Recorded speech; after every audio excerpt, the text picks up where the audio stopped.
What's up? What's up? What's up? Welcome to the Keep the Faith podcast. And of course, I have my sister, Dr. Sandee Delice. She's going to be my guest. She's actually has her podcast as well, the fifth podcast. I was a guest on her podcast this past Tuesday. And we have what, part two that's coming up next this coming Part Tuesday, two is right? coming up.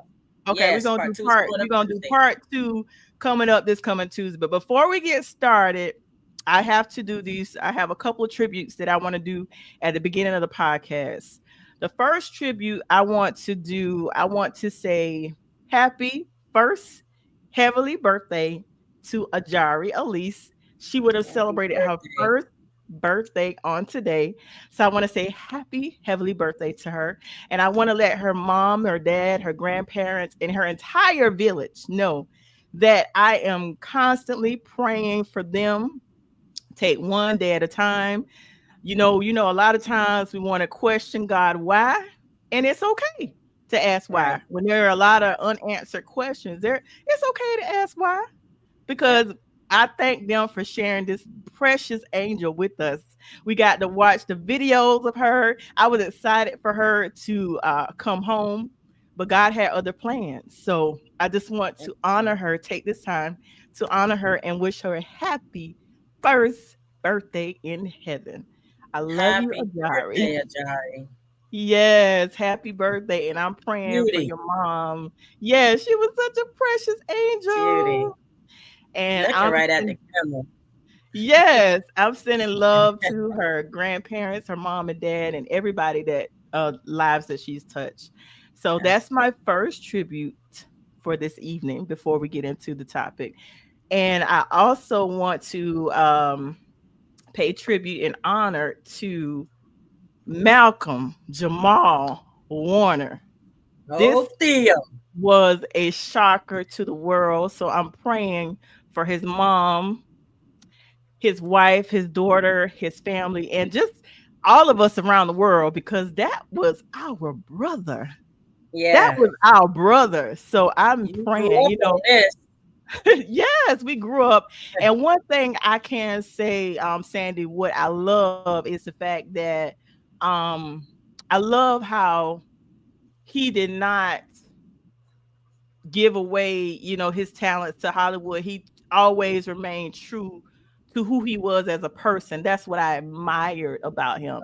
He stayed true to Solid. who he was. Yes, he didn't get the, Right. you know what I'm Solid. saying, get the, you know how sometimes Hollywood can change you. He Oh, for always stayed sure. true to him. He stays true to himself. And I also got to show love to William because what's up, Will? With now Sandy. Will saw me last week. I saw Will last week. And Will was like, Tori, where the podcast? I said, Will, I'm coming. I'm coming back. I'm coming through. So, Will, I'm here. And Will, I want to have you on the show as well. I got to William, talk. And then, welcome. yes, and Will, I got to talk to you about some other stuff too, business venture that I'm going to talk to you about off the air. So, Okay. welcome on Okay. in. So, welcome on in. And of course, like I said, I got my sister Sandy on. She's been on the Keep the Faith podcast a couple of times. So she's not a stranger to the podcast. So welcome. And Right. those that don't know, tell everyone a little bit about yourself. So I am Dr. Sandee Delice. Tori and I attended the College of Charleston together. All right. I am a daughter. I am a sister. I am a teacher. I am a life coach. I am now a podcast host as of, earlier in the year. I love people, and I love what we were all created for. Hey, William, nice to see you. Nice to meet you. I'm sure we'll meet some other time. Hey, Kiki. And I teach students with emotional disabilities. So I just believe that, like a lot of people here, that we were all placed on this earth to serve. So yes, I am a teacher, but when I am in the building, I am on God's mission and I am serving his children. So that's who I am, in a nutshell. I'm just living this life I was given to the best of my ability and doing what I can do to make God proud. So that's me. Absolutely. And I will say this, sometimes you have to all the time. I'm that person that like to give people their flowers while they're here. Now, it's amazing how you can have friends that you have been knowing for many years and you can actually pick up the phone when you're going through stuff. But not only the fact of that, but like They also, I must say, with Dr. Sandy, she could talk to me as a sister, but she could also take off that switch hats and talk to me from the Dr. Sandy perspective. Like, now, Tori, listen. And then here's a kicker. She give me homework too. So Got to do listen, your homework. I love that. But welcome, welcome, welcome. Of course, you're like a family to the podcast because this is what your third appearance. So I think welcome, it's welcome, about welcome. number three. Yeah, so welcome to the podcast. And actually tell everyone the title of the podcast and why you chose this title. Well, the subject matter. So tonight's podcast is titled Singleness is a Sacred Place. Right? Mm. So singleness is your sacred season. Let's put it like that. Singleness is your sacred season. And I chose this podcast because, so many people go through difficult situations in life and they end up being single, right? Whether it's relationship or it's friendship, you're in a single season. And some people find it very hard to be in this place. Some people find it very hard to be in this place and thrive in this place. And I'm still growing and I'm still healing, Mhm. from my personal situation. But I feel like God has a work he's doing through me, so I'm gonna come on here and shed some light, hopefully. Like Tori said, it's my third time, so three times is a charm. And I chose this title because it's dear to me. It's near and dear to me. And I want people to know that no matter what you're struggling with and what you go through, there is light on the other side. We just have to do the work. So that's the synopsis and basis of this show tonight. So basically, what made you want to talk about the sacredness of singleness? I'm curious. Because you gotta protect it.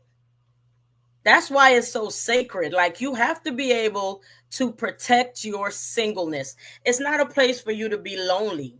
It's not a place for you to be sad.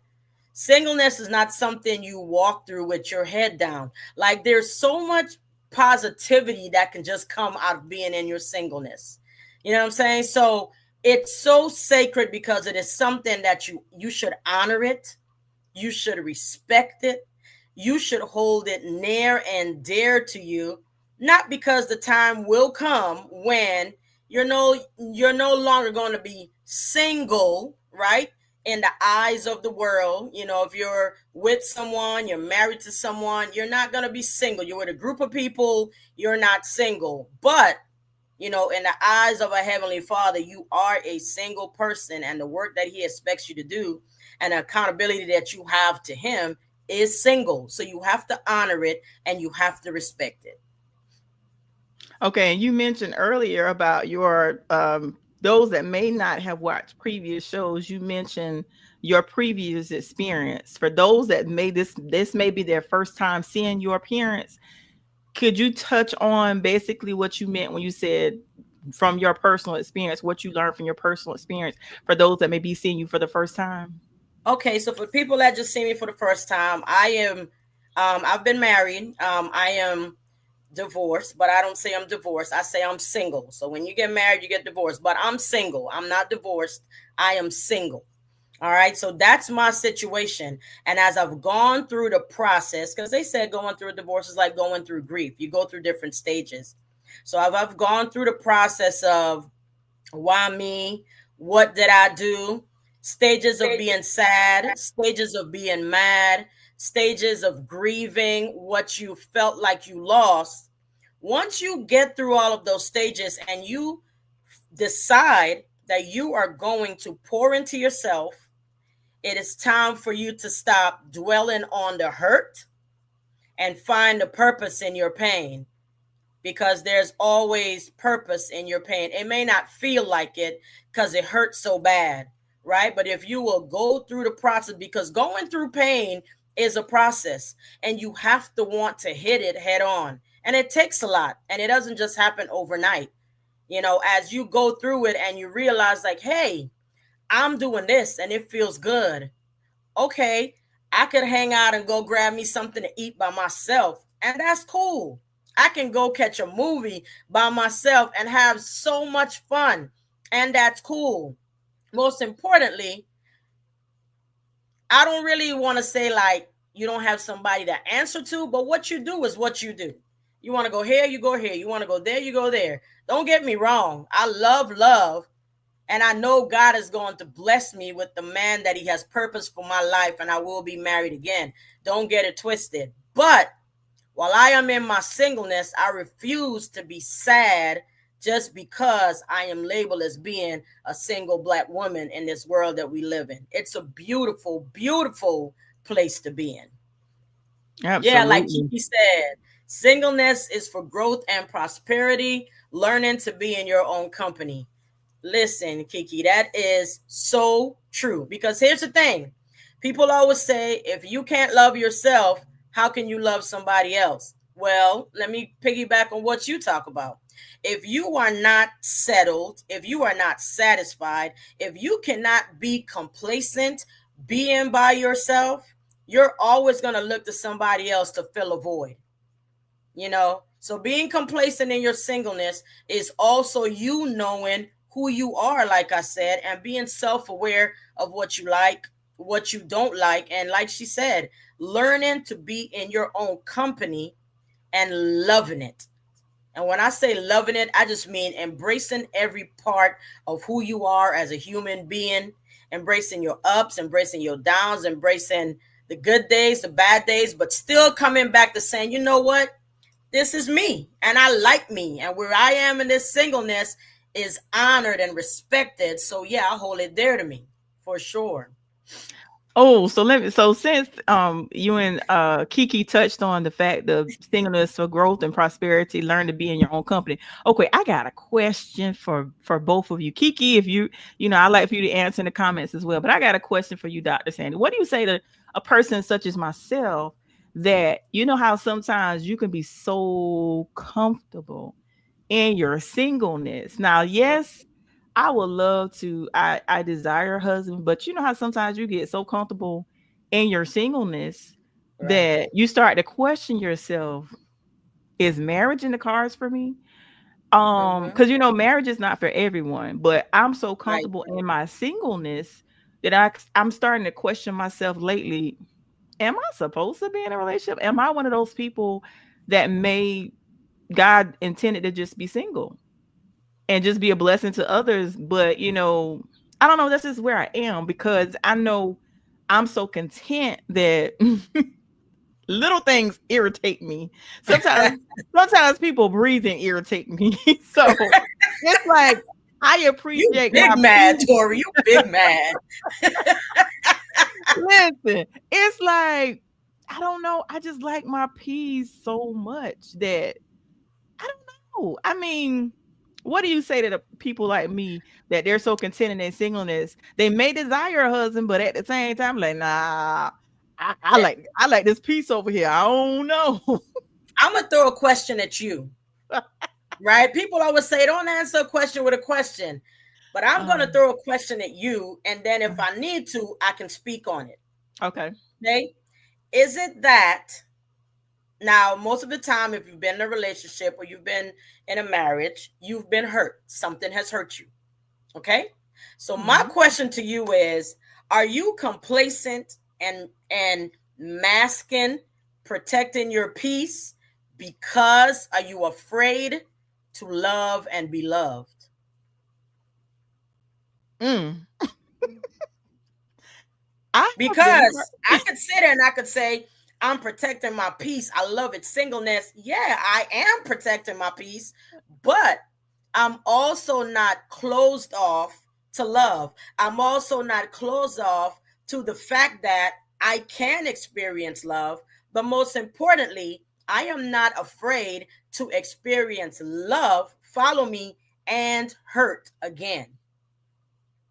I'm Mm. not afraid to experience hurt. So that's why I say, are you complacent? Is saying I'm complacent really a mask because you're afraid of opening your heart to love and be loved? Because you can't fully be loved if you're scared.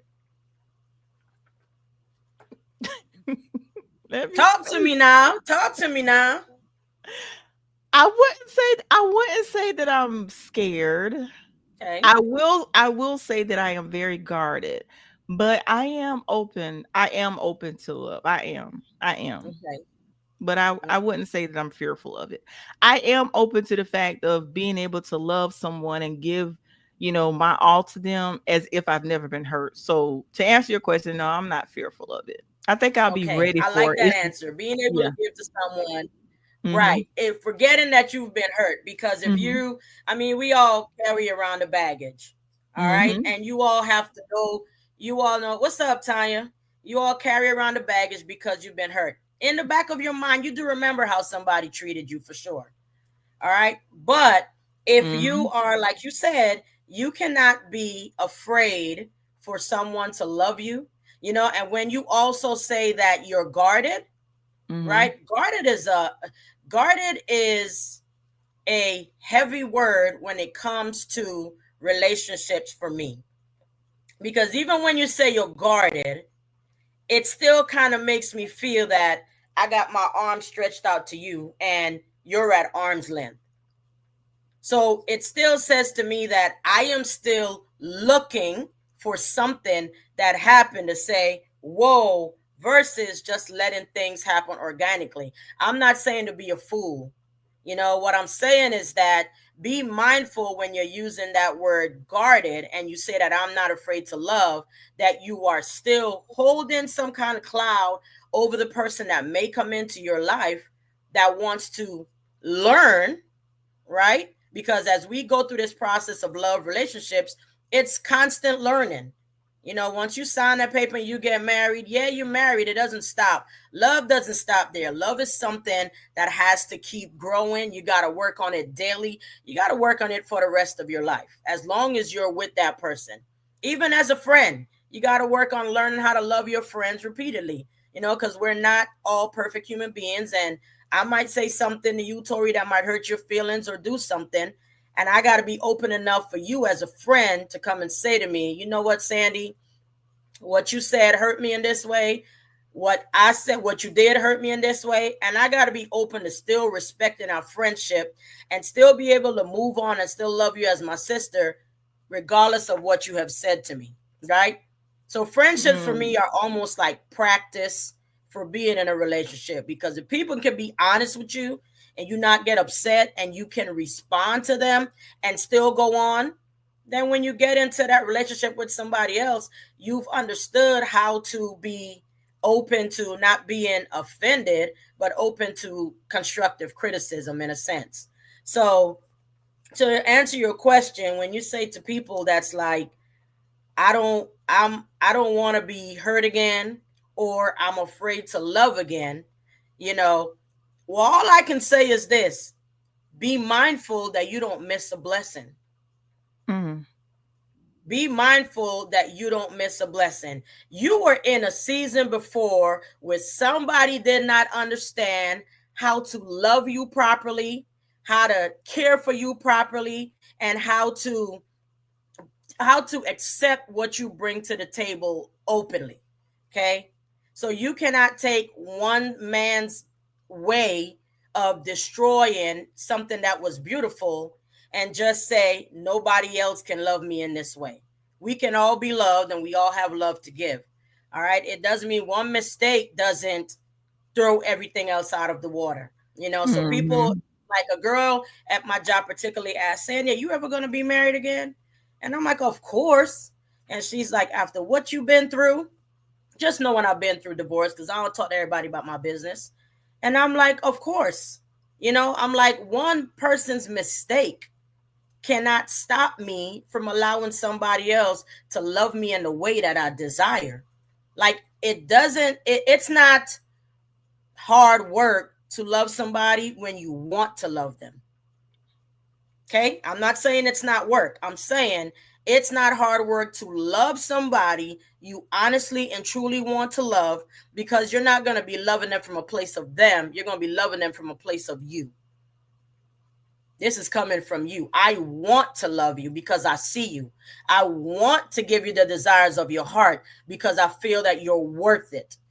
Okay? So it's not hard to love when you are selfless. And that's the word I'm looking for. When you're selfless, you can love. I mean, and when I say you can love, you can love. Love, It love, comes. love. Big It L, comes. big O, big B, big E. You can Yeah. love. Yeah, it You know? comes so easily when you're a selfish person. I'm going to read a couple of comments before we get too deep. Kiki All says, right. I personally think that marriage isn't for everyone until you really know yourself. I say that True. because so many people are so quick to get in a relationship or a marriage and they don't even know each other. I think this season is for you to keep challenging yourself and keep yourself guarded for self seasoning. Oh, I like that, Kiki. And Kiki also Absolutely. says, but be open to still going out and enjoying yourself, and if that king approaches you, you'll be ready Yes. because you put in the work on yourself first. Mm. Speak See that. that, Talk that. and now, That talk. and so let me say that. Like, I will say this: I have, I love enjoying myself. I go out and enjoy myself, but I will say that I have been on a couple of occasions. I've been out Mm-hmm. and I was approached, Mm-hmm. and Mm. I totally like cut them down like no, like so much so that don't talk to me. I ain't want I mean, I wasn't nasty, but I'm just like I'm just out enjoying myself cuz it's nothing for me to go out and enjoy dinner or lunch by myself. I mean, it's Right. nothing for me. Cuz usually if I'm out by myself, I'm enjoying my own company, but sometimes I'll take my son, it's just me and him. But a lot Right. of times, sometimes you just want to enjoy your own company, and I'll do that. So don't bother me while I'm out enjoying myself. If I'm sitting there peacefully, and then sometimes if I'm out, I may want to journal while I'm out. And Right. so don't approach me if you see me writing. Don't say, "Can you sit out?" No, you cannot. But like I said, I'm not mean. But I just I just like my space. I don't know. Lord's still working on me. And that's the complacency that a lot of people have when they're single. I just like my space. I mean, don't get me wrong now. Sometimes I'm just like, woo, I love this space I'm in, and I don't want nothing to Yeah. mess up this space I'm in. But if I am out and I am Mhm. approached by someone, so let me just put it to you this way and tell you a little bit deeper about who I am. Okay, I'm a tomboy through and through and through, all day long. I am the kind of girl that does not like when girls have an attitude right off the rip because a dude just said hello. It don't take nothing to just say hello. Even if you don't like the way he looks, you don't like the way he said it or whatever. But some girls are like, I mean, hey. And I'm just like, all he said was hello. He didn't really say nothing more but hello. You know what I'm saying? So I do understand where you like your space. And I do understand where you like your peace. But it is very easy as the years go by to become complacent because, like I said, you're doing your own thing. You don't have to share nothing with nobody else. And it is hard to bring somebody else into that space. But I don't think it's as hard when you keep an open mind to opening yourself to someone when the opportunity presents itself. Because ain't Okay. nobody out here thirsty just jumping at the first thing that, like we in Africa and they shooting them darts and catch you in the neck and you mesmerized and hypnotized by them. Yeah. It ain't none of that. It ain't none of that. Sometimes you be a little selective. Don't get me Right. wrong. I'm very Ain't nobody selective. rushing into jump into things, especially when you feel like you're still in that season where you want to get to know yourself. You know Mhm. what I'm saying? So, but Tanya said, but you don't truly know yourself until you're in a relationship. We all learn our flaws once we're in a relationship. Hmm. True, but I'm gonna say something else about it. I don't think you learn your flaws when you're in a relationship. I think you already know that those flaws are there. I think there's just somebody else that's serving as your mirror. Because when Mm. you see yourself, you just look at yourself like, I like this about me. I know I'm this kind of person, kind of like this. But when those flaws actually affect somebody else and they call it out, I don't really know if you don't know your flaws or somebody else is just calling out your flaws now. And that's just where I stand on that. So I do understand that you get to know more of yourself, because who you are is not only being seen through your eyes, it's also being seen through the eyes of a person that loves you on a totally different level. you know Right. a totally different level. When you get into a marriage, people think things don't change, but they love you on a totally different level. So when they call you out, sorry, this girl said, nah, I ain't even have much. Y'all, she don't wear Geechee in the comments, y'all. Nah, I ain't even have much even know. Tanya, I hear you, man. I hear you. Yeah, but we all learn things about ourselves. And I'm also going to say this, after having gone through, a divorce, if I'm going to be real, all right, I can now sit back and look at different situations where I could have responded differently or did something differently. Follow me. I'm not saying the outcome would have been different. Okay? Because I stand 10 toes down. If you would have caught me on my podcast Tuesday, no matter what I did, I'm in a relationship with somebody else. I have my mind and they have their mind. And no matter what you do, when you're in a relationship with someone, if they do not want to be there and they are not fully committed to being there and going through the work of what it takes to, you're not going to change me, but I know I have to change for you. If they're not committed to it, no matter what you do, this part of your singleness is going to come.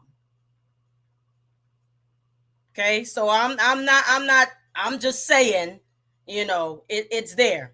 It's there. The flaws are there in your singleness. You get to self check, you get to look back, you get to evaluate, you get to be honest. Because one thing I don't want to do is walk into a whole other relationship or marriage making the mistakes that I know that I made in the last marriage. Okay?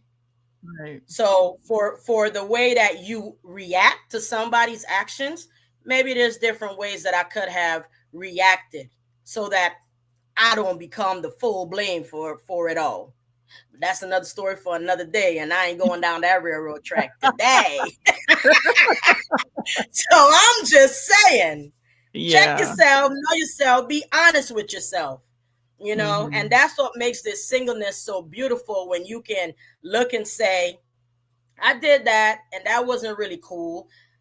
What's a different way that you can approach this situation so when that next person comes, that this communication is so beautiful that you're comfortable in it and you also make them feel comfortable in it. So this singleness season is sacred. I'm trying to tell you, there's so much potential that can come out of you if you just honor your sacred season of singleness. Right. And like when you say honor your sacred, like you also, I have those moments often where I reflect on past relationships where I know for a fact it was not always all on that person. Mm-hmm. I accept accountability for my fault in different things that Right. I did because I will always be the one to feel like, oh, I'm just this good girl, but no, no, you ain't that good. No, you not you got some flaws too. No, you got some issues going on too. And it's like when the last relationship I was in, they pointed out some flaws. I was like, no. And then I had to look at myself and I was like, he right. So once I held myself and held myself accountable, I was able moving forward, I was able to correct it. And you know how a lot of times the cliche we hear, well, this person you may not have been that for that particular person, but you Right. know how they I think in a sense it could possibly make you better for that person, especially when they talk to you and you make the necessary. I know I have made the necessary adjustments for that next relationships. I'll Right. know different things not to do. And another thing that I noticed about myself, like if you did something or said something to hurt me, I wouldn't say nothing. I'll just let it fester, and then it piles up. It's like you sweep it under the rug, and you get to the point where you just swept so much stuff under the rug, you tripping over the rug. But now Uh-huh. I've learned to address issues when it happens, instead Right. of letting things fester and get out of hand. I effectively communicate, and even with my son, if I do something or say something, like I was saying on your podcast, I apologize immediately. Like, Right. listen, I was wrong what I said, or how I said it, or even vice versa. If he come off, he like, Mom, I apologize. That didn't come out right, So it's about addressing that issue when it first happens. So I think, like, when it's time, but not in a rush for a relationship, but when it's time, I think I'll be ready. I think I'll Yeah. be ready. Yeah. I'm sure you will, and I'm sure I will be too. And you also have to be ready that, when you get into another relationship, there are different situations that are going to come up, and different flaws are going to come up, because you're going to be with a totally different person. All right. But that Yeah. is where the singleness is, where you are working on yourself. And one of the biggest things I know I work on myself in my singleness is taking the time to think before I respond. Right. Right. Even though, because I think I'm a person with a lot of common sense. Right. I'm a person that I have a big heart. So I feel a lot of things. Right. But even if you understand what you're going through right in that moment is not cool, and hands down it's wrong, what I'm learning in my singleness is to still take the time before I respond. Right? Like it says in the word, you want to season them words with salt, because the way it's gonna come off in 30 seconds ain't gonna be Mhm. the same way it's gonna come off in the next 2 minutes if you just take the time. So singleness is that place where I practice and I reflect on different responses. Even as a teacher, like I said, I work with kids with emotional disabilities, so I even practice in there. Those kids pop off, start throwing stuff, or say something, and a lot of times I just sit back and I think before I respond, and I think before I react, because once you react, then it's kind of like a domino effect, Right. and when you say something to a person that don't really care that they hurt you, all you're doing is throwing gasoline on fire. you know Right. these are Right. all things that I have reflected on in my singleness. I have never ever ever seen it in all my years of being married. I did not see it.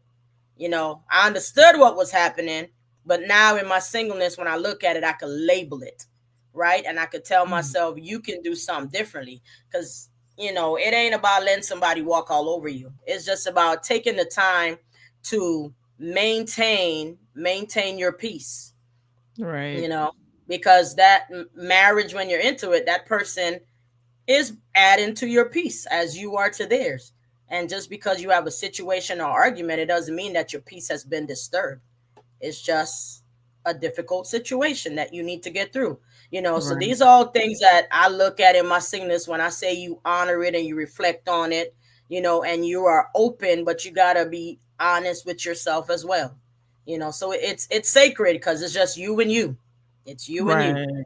So let me ask you a question. How do you know when to um and I think I may have asked you this before, but how do you know when to let go and when to be patient? Because like, when it comes to relationships, whether it be family, friends, or romantic, you're going to have Mm-hmm. those situations where people don't receive um what you have to give. They don't Mm-hmm. receive it. And I know with me, sometimes if the person is not receiving it, a lot of times I'll be like, I'll kind of detach myself or kind of fall back, so to speak. Right. So, how do you know when to be patient with someone and when it's time to let it go? Oh, that's I'm not gonna act like I have the answer to that, because that is on an individual by individual basis. Um, when you talk about letting go, in my situation, I could have probably let go a lot sooner if kids weren't involved. You understand what I'm saying? So the kids had my heart. I knew that I needed to be there for these kids to fully experience what it meant to be in a home.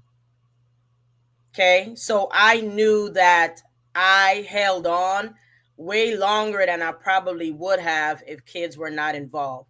So different situations will require how long you hold on. Like, I'm not going to sit here and say, if you're being abused, run left. You know what I'm saying? Because a lot of times people that are being abused, it's hard for them to also understand the level of the abuse because you're looking at a person that repeatedly tells you that they love you. And because you also love that person, you keep going through a cycle of being abused, but I love you, being abused, but I love you. So I don't think there is a stone, that is set to say this is when I should leave or this is when I should let go. I think it just comes person by person to when somebody just says, the way that this person treats me, the way that this person makes me feel, I don't like it. And I don't like the way that maybe the way they talk about me to other people. And at the end of the day, you are the only person that can decide when enough is enough. Okay? You're the only person that could decide when enough is enough. All right? I didn't walk away from being in a marriage. All right? I'm not going to say it was rejection, but in a sense, it was rejection. So that in itself was like a blindsided situation. But in my singleness, I realized how much it protected me. You Mm. understand what I'm saying? That rejection was my protection, and which is why this singleness is so sacred to me, because I knew it was enough. I knew it was time for me to go. But like I said, being selfless, I pretty much put myself on the line for the children, for the kids. You understand what I'm saying? But still being there when I said with a person that is gaslighting you and making you think that tomorrow's going to be better. And I'm planning a future for us, when all along that's not what it was. So it's a person to person process. We all Mhm. don't go through the same reasons as to how we end up single. You just have to be strong enough to know that I'm gonna get to that question in a second. You just Okay. have to know when you feel enough is enough, Mhm. and it's not so much that you don't know what you're worth. It's just Mhm. that you get comfortable in what you're in, and that's the honesty of it.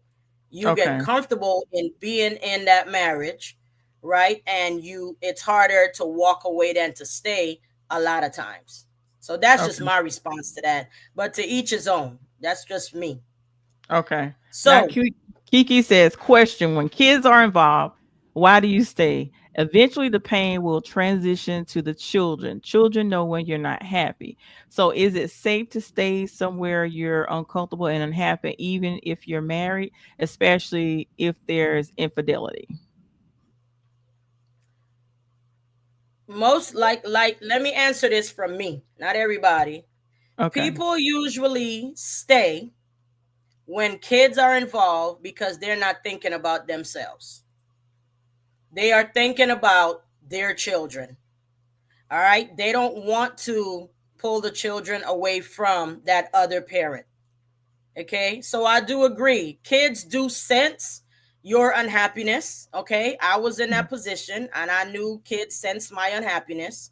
All right? And it wasn't about being uncomfortable. It was simply about being unhappy. But I don't know if this is going to make sense to you, but I'm going to tell you my truth. Even though I was unhappy in the marriage, I was totally happy with the kids. And I don't know if that makes Mm. sense to anybody else, but that's my honesty and that's my transparency. Even though I was unhappy in the marriage, my life was devoted solely to those kids. They had a roof over their head, they had what they needed. I fed into them. Okay. And this is just what it became. I oftentimes, if you ever spoke to me on a one-on-one level, I would say to you that I was a single married step parent. now I'm getting into something else because I didn't even give birth to these kids. All right. Right. Single, married, step parent. And that's a lot of times how I looked at things. Okay. Right. So some people are like, yes, you don't stay in a relationship if you're unhappy because the kids can sense it and the kids do sense it. I've had other people that I know that their kids knew that they were not being treated properly. Their kids Mhm. knew that they were unhappy, and the kids themselves would ask, why would you stay? You understand? But it's not as easy as people think that it is. It's easy to say, get up, walk away, take your kids and leave. And I don't want to say particularly for women, but most of the time, you know what I'm saying? Women don't just up and take their kids and leave. You got to know where you're going, know how you're going to support these kids when you up and leave. And you also, most importantly, have to be able to go through the emotional toll that it's going to take on the kids. So you're already carrying something emotionally. You have to be prepared to also be able to answer to the emotional trauma of the children. So I'm not saying don't go. I'm just saying this is something when you're ready to leave that just has to be very calculated, because at this point it's not only about you, it's also about you being single and now have kids that in a sense are now moving into a single parent household. So that trauma is not just about you, it's also about your kids. So, like I said, that singleness, you have to be very careful as to what you're going to be doing in your singleness. But good question, Kiki. I appreciate the conversation. Let's Yeah, keep it up, honey. and Let's look, keep it and apart. Marvin, hey Marvin Tony just cutting up. You Marvin Tony behave in the comments. Marvin Tony, stay coming to cut up in the comments. I love the kids. Is they mama. Marvin, we can say the same. I love the kids, but it's they daddy. But hey, people are people, man, woman, boy, girl, child. Everybody got their things that they're going on. But at the end of the Oh day, my goodness. do what you feel is best for you. Do what you feel Right, is best for your kids. Always cutting right, up, man. But I right. love it. I love it. Yeah. Bring a little bit of light to this serious conversation we be trying to have in here, man. Right. And then he said, talking about, I'm gonna go back to this comment. Marvin talking about nobody wants Marvin, if you don't stop lying, this is Keep the Faith podcast. We also keep it truthful over here. So stop with the lies. Stop with the Marvin, lies. Marvin, Marvin. Listen. But back to the conversation. You said that this singleness is sacred. What do you say to, because I feel the same, that it's very sacred, but what do you say to, because there are some women that they want marriage so badly that they, how do I word it? They actually what's the word I'm looking for? Ignore themselves. No, not necessarily ignore themselves. They make it into a, they kind of like they want marriage so bad that they worship it. There's a word that there's a term I normally use, but I can't think of what it is. But they focus on they want it so bad to the point where they make it an idol. They I make was gonna marriage, say idol, but I didn't want yeah. to. Yeah, they make marriage an idol because they want it so bad. Because I actually had someone that I hadn't seen them in a while, and when they saw me, they was like, "Hey, Tori, you look so good. You know, you got this glow about you." And they automatically was like, "Well, who is he?" I'm like, what? Like, it got to be about a man because I got a glow. Right. So they want marriage so bad that they make it an idol. What do you say to Listen, those people that? Marvin said it. They want the title, but not the responsibility. And Marvin, you hit it right on the head. Woo! Because I was going to say, if you make marriage your idol so badly, you already walking into marriage the wrong way. Mhm. Because that is all you chasing is the title. Mhm. Marriage, like I said on my podcast, we were talking about the power of words.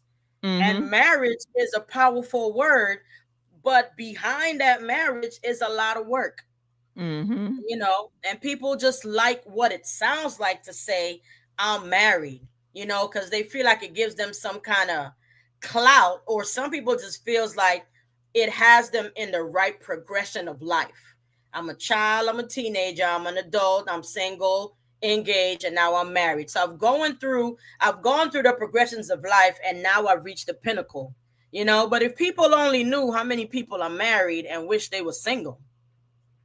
Mm, mm, And I'm going to say this, how many mm, people are actually married and very single?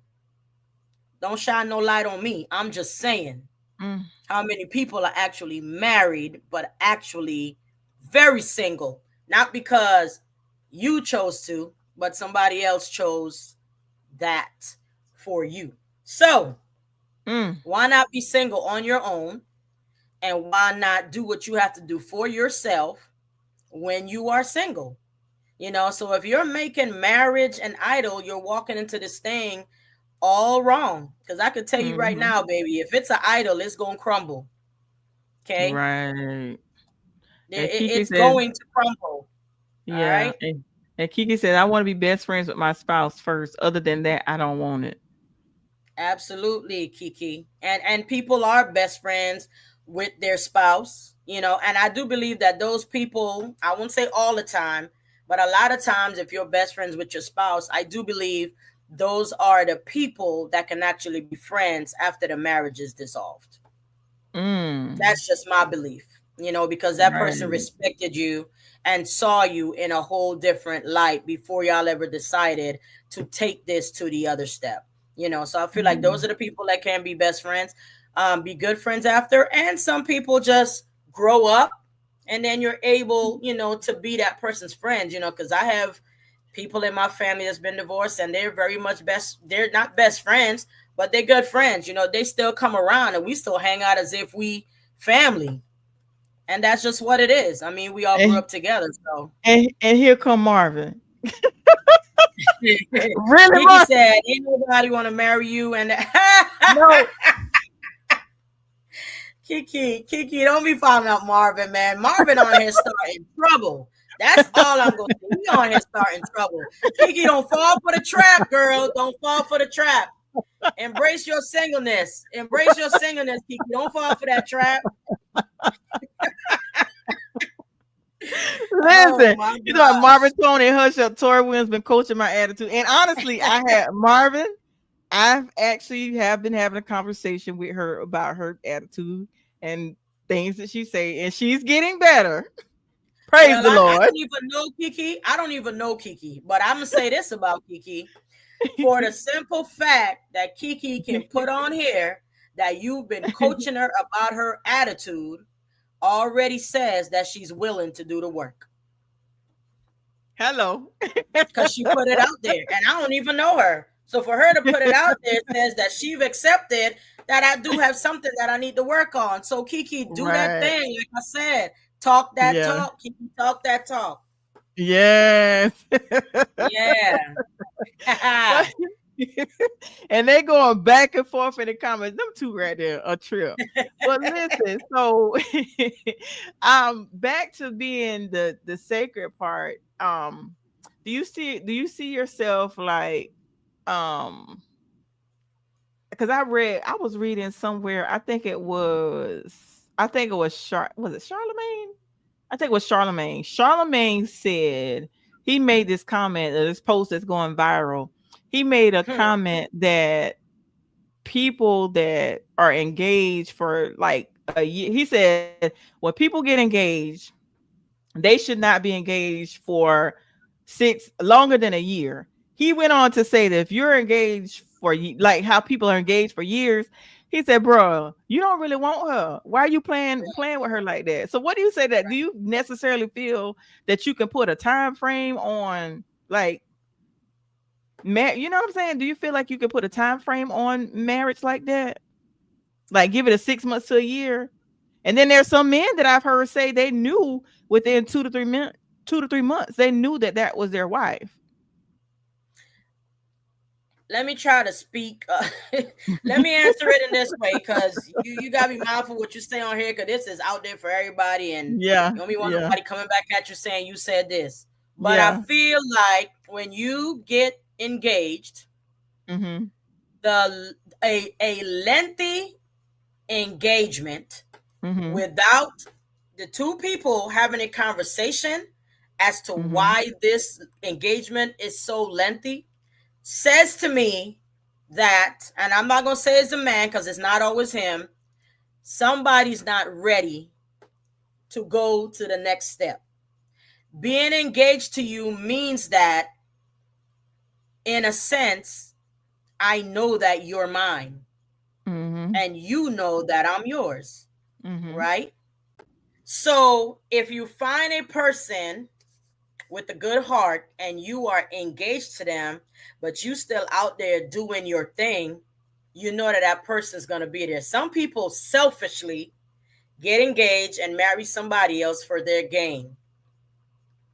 You understand what I'm saying? So, a lengthy engagement to me is unnecessary because if you know, you know.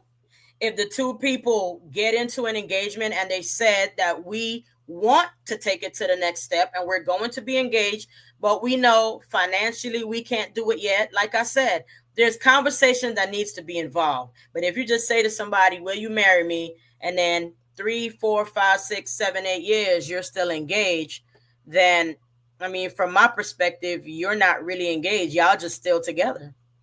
Mm. You And know, you Marvin, you just saying it's together. You're not engaged. It ain't going nowhere. mm. And Marvin, if something wrong with that, if you don't think nothing's wrong with that, then I respect that. You know, I can't speak for anybody else at all. You know, Yeah. this is just on you. If you are if you're engaged to someone, and most of the time it's about a year because you're planning the Mm-hmm. wedding, you're finding the venue, boom, bam, bam, this and the third. If you and that Mm-hmm. person are in constant communication and you know that y'all are planning, intentionally planning, because you can Mm-hmm. also be gaslighted into thinking it's going and they're just running you in circles. But if you're Mm-hmm. intentionally planning and you know that y'all are actually moving to this part, you're saving money because after this, y'all want to get the house, you want to, whatever it is that you want to do, understand the intention behind somebody's proposal. Right. That's what Right. I'm going to say. Understand the intention behind somebody's proposal. Don't second guess yourself, especially as a woman. You know, we have a very, very strong sense of an intuition that I Mm-hmm. feel like we don't take advantage of, me included. Okay. Our Mm-hmm. intuition is strong. Our intuition, a lot of times, is usually right, but because you want to give somebody else the benefit of the doubt, you end up being stuck in a washing cycle and you never get to the rinse and the spin so that you can dry. You know how they say you stay wet behind the ears, just going through the motion and Mm-hmm. nothing ain't moving. So don't get Mm. stuck in no spin cycle because when you're dizzy, you can't function. Let me go back to Kiki's comment. She said, no, no time frame. But men know, oh, playing games wrong. You got to know when to abort. Both parties know that's when you have the adult conversation. If they're not ready, give them their space. I don't know why that's so hard for people to do. And then Marvin said, if I want to spend my life with this person, but I'm not ready mentally and emotionally, but I give you a ring, should I just not give her a ring? So basically, what you saying, Marvin, if you gave her a ring and you're not ready mentally and emotionally, why are you giving her a ring? Because it's not for me. This is just Tori talking. If you give her a ring and you're not ready mentally and emotionally, why give her the ring? Because what you're essentially saying that she's supposed to wait till you're ready mentally and emotionally. She could be Marvin, missing. She could be missing out on somebody else and just decide. I don't mean no disrespect, but if you know you're not ready mentally, emotionally, but you just want to give her a ring and give her a ring, but just don't put it on her wedding on her wedding finger, right? Because if you know you're not ready, but you're giving her a ring to keep her, then Mhm. respectfully, you're being selfish and you're not Wait a thinking minute. about her. You're only thinking about yourself. He said I left the first part of the but you said if I want to spend my life with this. I said the first part, Marv. He said I left the first part. He said if I want to spend my life with this person, but I'm not ready mentally and emotionally, but I give you a ring, should I just not give her a ring? But My if my you're answer to that would be no. Don't give her the ring. To answer your yeah, question, no, don't give her the ring because you know you're not ready mentally or emotionally. So in a sense, you're not ready at all. All you're really Right. ready is physically. And you be ready to be physically ready, don't take marriage. You Mm. understand what I'm saying? So just don't give her the ring. Have that conversation and let her know I ain't there. And he said, spending your life with someone and being married, two different things. Spending your What? life with someone and being married or two. I mean, follow him. I mean, you don't, like I said, there are people that spend their lives together and they don't Hmm. have to be married. All I'm saying is that if that is where this person is and they understand that Hmm. those are your intentions, by all means, I respect it. Because if that person understand that your intentions are to spend your life with them and you've Hmm. given them a ring and they know you're not coming with any marriage, but they accept it and they are okay with what you're doing, then I respect that. That's you and that other person's business. I don't have nothing to say about it. I make my Right. decisions for me and they make their decisions for them. So, Marvin, respectfully, if that person understands your intention, by all means, if they're going to accept the ring that you given to them, then by all means, you can give it to them. But if Right. they're going to accept the ring expecting more, knowing that you're not there, then I'm not even going to really say it's your fault. It's also their fault because they know. Right. As long as you So have go that ahead. conversation of your Yeah, intentions, and yeah, if they cool with that, then that's on the absolutely, yeah, that's on them. absolutely. That's not on Everybody you. don't have to get married. Married is like Kiki said, marriage ain't for everybody. Some people are totally content Mhm. being in a relationship and just Mhm. being with this person for as long as they live. That's all. So And Marvin, I Kiki could respect that. and Kiki said, "Nah, that woman gonna want to get married. Don't even buy a ring." That's what I'm saying. That's what I'm saying. Don't Marvin. Don't do that. Don't play in nobody's face. Listen, As a young am folks say. going to. I'm gonna sit over here and I'm not gonna completely agree with y'all because, like I said, if this woman knows that he has no intentions on being married and she gonna be happy about him giving her a ring, if the ring is a symbol of his love and his commitment to being with her, then that's their business. That's on them. But sometimes. Well, let me see. Let me speak for me. Sometimes we'll say we cool with something, but we really ain't cool. We might say we gonna go with the flow, this type of thing, but that's not really the case. You may say, "Oh, I don't want to get married," or if they give me the ring, they say that we might have that conversation. I'll agree at that moment, but Uh-huh. that's not really how I really feel. And most of the time, and like I said, I can only speak for me. I Right. may have said, "Okay, I'm cool with that," but in Right. reality, I wasn't cool with that. So Right. So that's not yeah, his fault. That's also your fault it is because right, you were right, not honest with yourself to begin with, and you were not honest with him. You right. understand? So listen, do it. Mhm. Do Yeah. it. Some women do say, I'm cool with it, and you're not. So, yes, Right. you are right. Right. And those are the women that desire marriage, but Mhm. they're afraid that if they say something else, they're going to lose this man and have to start all over. Right. Just keeping it Absolutely. real. Just keeping it real. Absolutely. No. Well, dang, this So, hour done went by so fast. So I Sandy, would have went by what? fast. I appreciate Kiki jumping in. I appreciate Marvin being on here. And Listen, even though Marvin be showing out a little bit. yeah. But Tori, if you will give me I want to read a poem about singleness. I didn't write Cool. it, Okay. okay? But it was written for me, so let me go read it. Okay. All right? And Okay. it is just called it's just about singleness being a sacred place. So here it goes. They say singleness is a pause, a waiting room, an empty chair at a table for two. But what if singleness isn't lack? What if it's sacred? This season, right now, is not a draft version of your life. It's not a placeholder. It's holy ground of becoming a divine assignment in self love, strength, and identity.